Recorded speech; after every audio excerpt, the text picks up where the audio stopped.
Hey guys, this is Parni from Dash Car Productions, and today we are in a 2017 Honda Civic.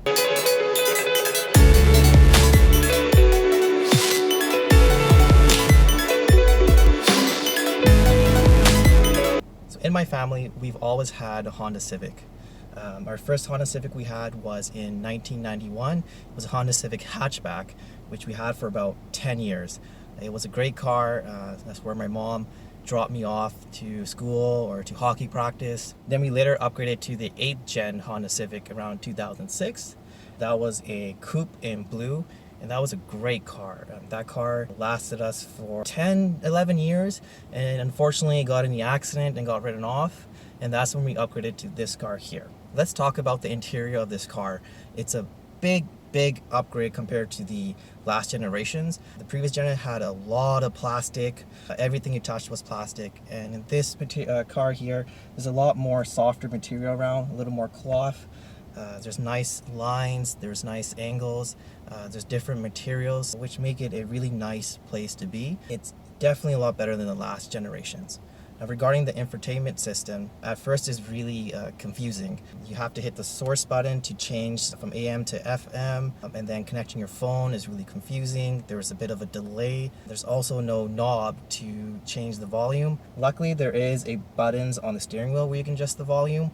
But in the newer models, I believe the 2019 and above, they did add a knob, which makes it a lot easier to adjust the volume. Going through the menus, like I said, there's a bit of a lag. Eventually you do become used to the infotainment system, but it does take some time to learn, especially if you have like older parents trying to figure it out. It does get confusing to teach them. So let's go for a bit of a drive here and let's talk about how the car feels and talk about the engine.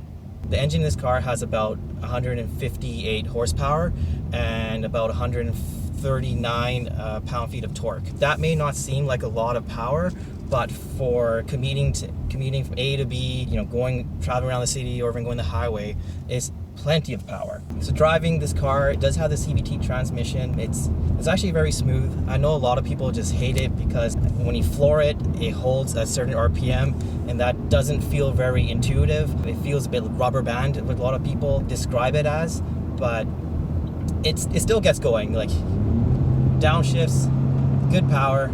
That's all you need. We went to Kelowna. We did take this car here, and going to Kelowna, there's a lot of mountains. You're going up and down, and this car, yes, it is slow accelerating, but it did get to the speed you wanted to eventually.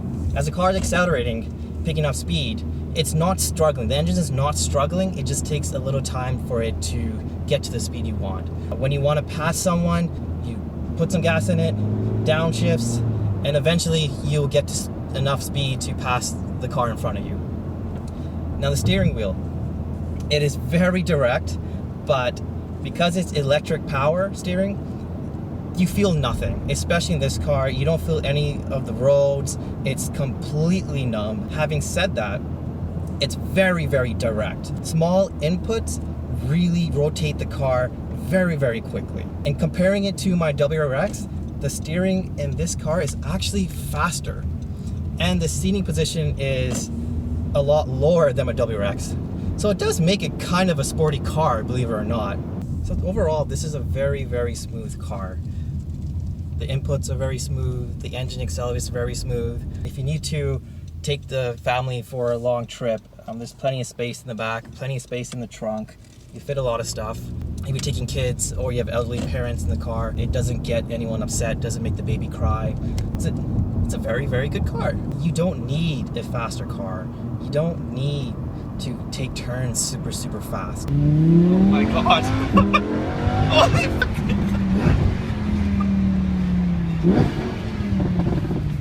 There's no point of it. Like, cars are designed to move people, and that's what this car does very well. You can say it's a very boring car, which makes it perfect. If you guys like this video, hit that like button, hit the subscribe button, and I'll catch you guys in the next one. Bye-bye. Man, it's hot in here.